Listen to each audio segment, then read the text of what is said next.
Your Excellencies, ladies and gentlemen, colleagues, fellow speakers, and guests. When my dear friend Mohammed Asfar invited me to speak today on the subject of the big picture, I must admit I found the subject daunting. Water, food scarcity, climate issues and conflicts, where would I begin to tackle the big picture? So I called a few minister friends in different parts of the world to get their perspective, and one asked me, "How much time do you have to write the speech?" And I said, 4 days. And he laughed and said, "Good luck." I asked my dad, who was an ambassador and a professor, "Baba, can you give me some advice?" And he said, "Wallah, do the minimum possible." I called my CEO and investor friends, and I got the feedback, cash is king in times of volatility. So they were not very helpful. So I decided to frame my own views, which I will define as the 3 Ps: perception, purpose, and pragmatism. To be able to set the stage on perception, I will start with the UN SDG goals as they provide a type of benchmark. Halfway to the 2030 line, the SDGs are in deep trouble, with only 15% of the goals on track. In some cases, we have seen a regression below the 2015 starting line. The climate crisis is deepening, and goals related to hunger, health, biodiversity, strong institutions, and peaceful societies are all off track. On gender gaps, on the current trajectory, it would take 286 years to close the gender gaps in legal protection and remove discriminatory laws. Only 27 countries have made budgetary allocations for gender equality and empowerment. Today, for every dollar a man earns, women earn only 51 cents. On education, years of underinvestment in education and learning means that by 2030, some 84 million children will be out of school and 300 million children or young people will leave school unable to read and write. On extreme poverty, under current trends, 575 million people will still be living in extreme poverty in 2030. Only 1/3 of countries will meet the target to half national poverty levels. The goal set in 2015 was ambitious, and we had advanced, but now it's unattainable. On climate change, between 1970 and 2021, there were nearly 12,000 reported disasters from weather, climate, and water extremes, causing over 2 million deaths and $4.3 trillion in economic losses. Over 90% of these deaths and 60% of these losses occurred in developing economies, undermining sustainable development. A new report this week shows climate disasters are reversing global development at unprecedented rates, impacting food security, employment, and education. On food and water scarcity, climate impacts also led to 920 million children being exposed to water scarcity in 2020, driving climate refugees. For nearly 750 million people, the basic right to adequate food is violated on a daily basis. 70% of the world's hungry people live in areas affected by war and violence. Around 1/3 of the total food production per year is wasted or lost. This is enough to feed 3 billion people, or nearly 40% of the global population. Agriculture accounts for 70% of global freshwater withdrawals, of which half is wasted. We simply do not have enough water or food to meet the demands of a growing population. On emissions reductions, so far there's been very limited progress in reducing the emissions promised by countries to achieve the temperature goal of the Paris Agreement.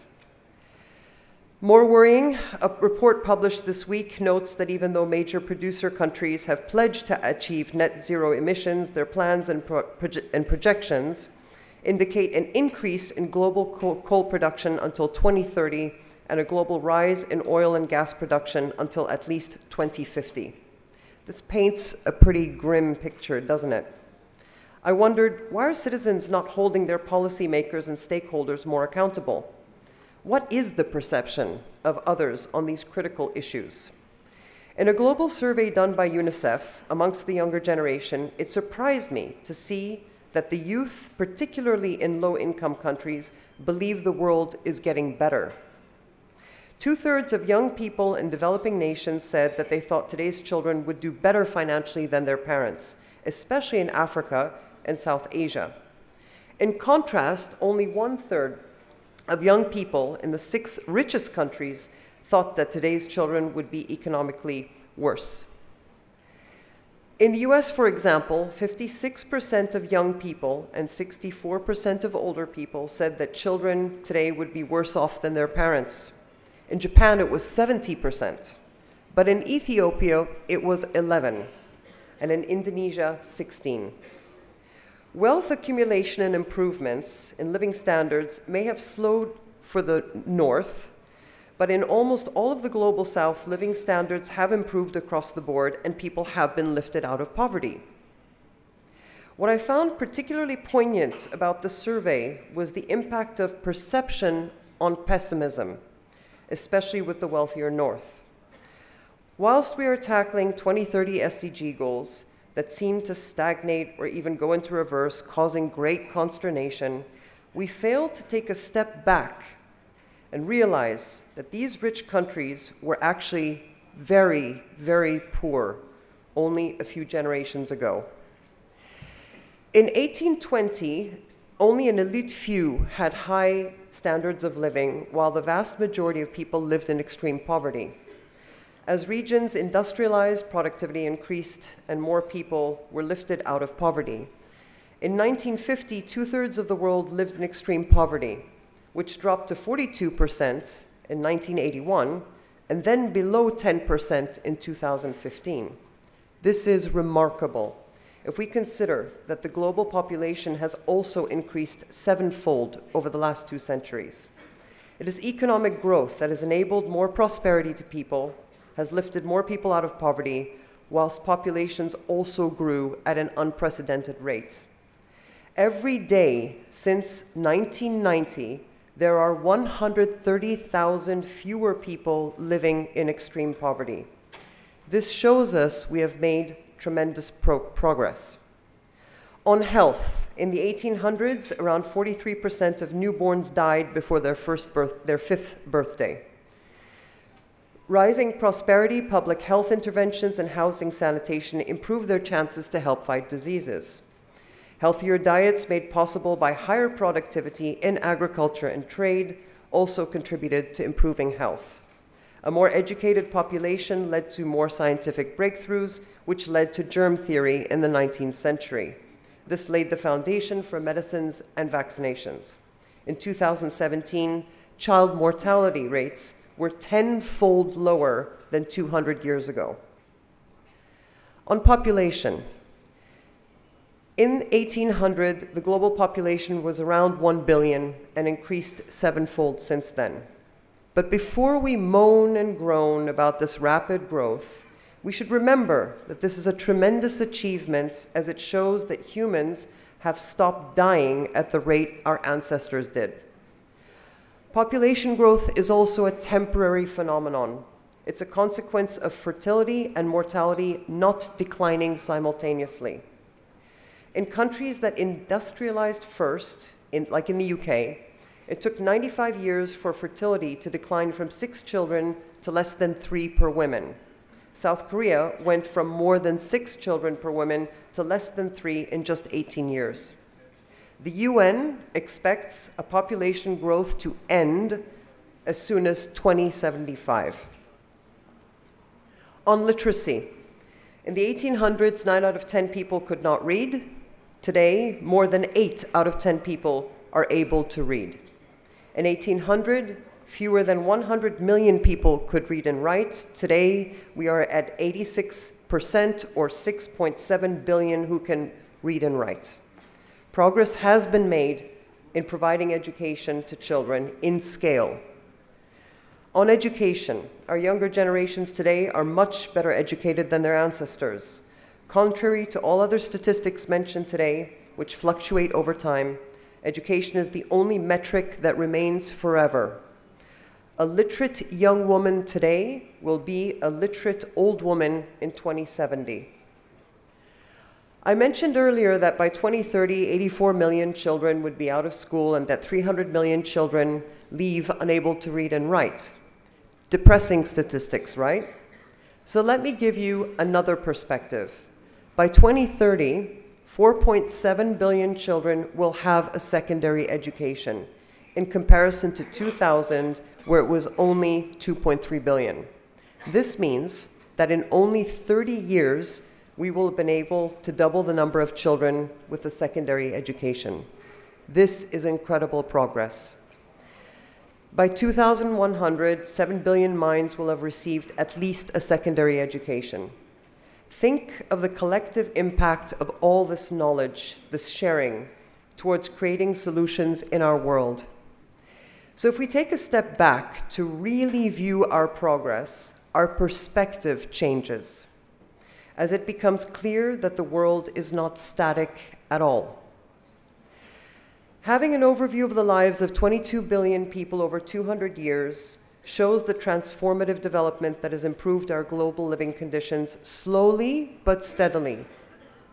Because our hopes and efforts for building a better future are inextricably linked to our perception of the past, it's important to understand the global development up to now. We have become accustomed to media which only focuses on single events and not presenting information on long-run developments. This explains how a majority of people are ignorant about global development and have little hope that progress is even possible. Knowing that we have come a long way in improving living conditions and the notion that our work is worthwhile is what drives us to continue pushing forward to seek improvement. But it is not possible for a single person to change the world. It is our collective minds and our collaborative efforts that are needed for revolutions that improve our lives. What we learn here is that we can change the world. This gives us purpose. Purpose leads all great movements with a guiding light, uniting citizens from top to bottom. It empowers people to align and collectively create change together. During a visit to NASA Space Center in 1962, President Kennedy noticed a janitor carrying a broom. He interrupted his tour, walked over to the man and said, "Hi, I'm Jack Kennedy. What are you doing?" "Well, Mr. President," the janitor said, "I'm helping put a man on the moon." That janitor was part of a team with a goal greater than himself. So here is my point. No matter how large or small your role, you are contributing to the larger story unfolding within your life, business, or country. When people unite and embrace through purpose, incredible things happen.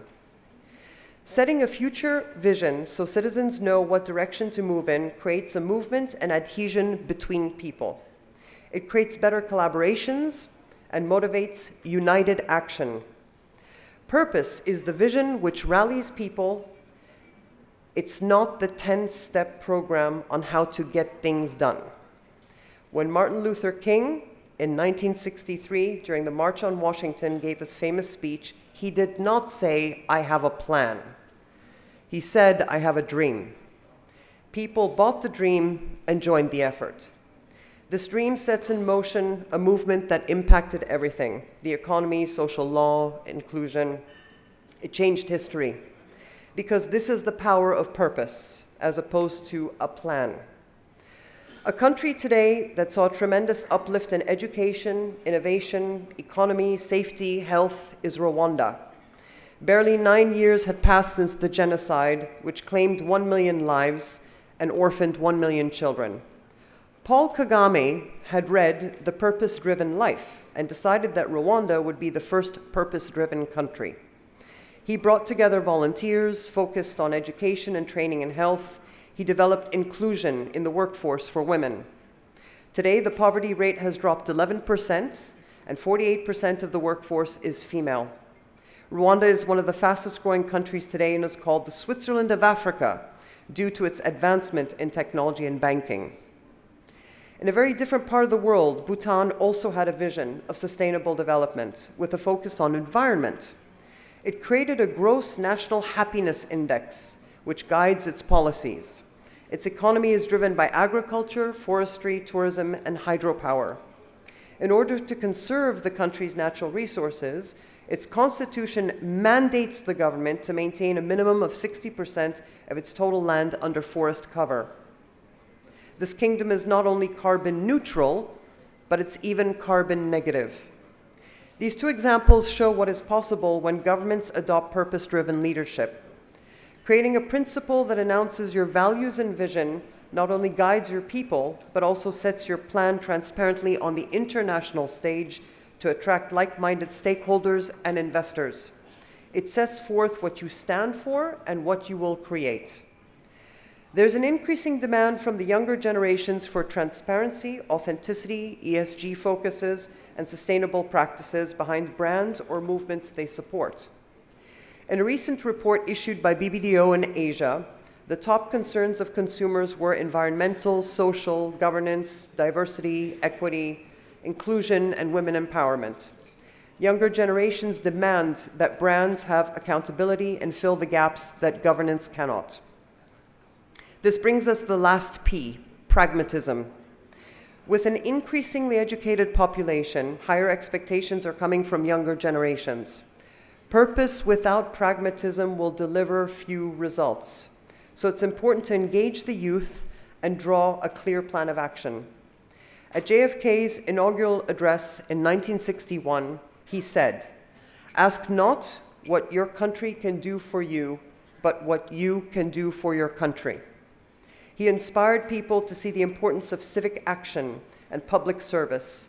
He challenged every American to contribute in some way to the public good. JFK was cultivating inspired nationalism to make change.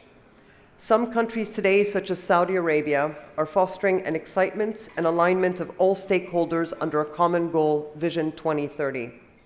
They're reversing the brain drain as educated Saudis are returning home to continue the development of their country. Their agenda is ambitious, and a full transformation is underway, from quality of life programs to healthcare transformation and everything in between. All the information towards how they will execute their plans, including their purpose and pragmatic approaches, are available online. Everyone from both public and private sectors is welcome to contribute, and incentives are in place to help them do so. The inspired nationalism has even attracted foreigners to embrace Saudi and their purpose as their own. With new participants assisting with this vision, this combined knowledge base, collaboration, and momentum has accelerated, with more likelihood to meet their 2030 targets. Pragmatism is also important in turning a vision into real deliverables. Saudi is addressing the building blocks by laying out the tools available to all to help them achieve their goals. These tools need to be put in place for stakeholders to be empowered to take action. Governance, policies, incentives, all pathways created should be available to facilitate execution so others can understand their role in your big picture and how to implement your vision. Transparency, communication, and accessibility to information for all actors should underline the processes created to ensure everyone can remain informed and aligned. Finally, going back to the subject of perspective, we saw changes do happen in increments over time. This brings to mind the Japanese philosophy of Kaizen. Kaizen is commonly referred to as continuous improvement. It approaches meeting goals through processes of systemic and collaborative learning. It also promotes personal discipline and leads towards sustainable approaches, as its quest is to improve upon existing methods. Kaizen has been applied to several industries globally with incredible results. When used as a method, performance, quality, sustainability, inclusion, and education improved amongst workers. In Singapore, it was successfully used as a method to train unskilled laborers in quality control. In Thailand, it was used in the automotive industry and raised the national export level to 7th in the world. In Tanzania, it was used in the healthcare sector to train hospital workers, and now is the core of the National Quality Improvement Program. Kaizen may or may not be helpful to you in your approach to governance, but it does show us that a Japanese philosophy can be shared with teams in Africa, and collaborations across 2 different cultures yield great results. It's events like this that bring together public, private, local, international views that then create the dialogues and experiences which help us all make change in the world and accelerate progress. This space where we foster different approaches, philosophies, and cultures is what helps us shift our perceptions. This is critical, as sometimes our perception of situations is clouded by day-to-day events.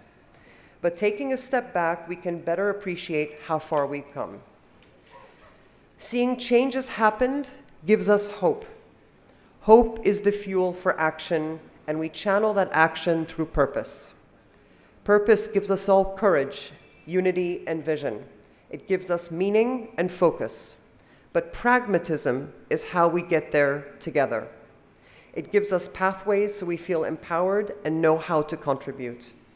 Fundamentally, we see through history that humanity has an innate desire to contribute and make the world a better place. So ask yourself, not what have I achieved, but what have I contributed to the world today? So what is my big picture? I will leave you with one of my favorite quotes from Guy Kawasaki about making change in the world. He said, "If you set out to make money, you will not change the world, you will not make money, and you will fail. But if you set out in the world to make meaning, you will change the world, you will make money, and you will succeed." Thank you.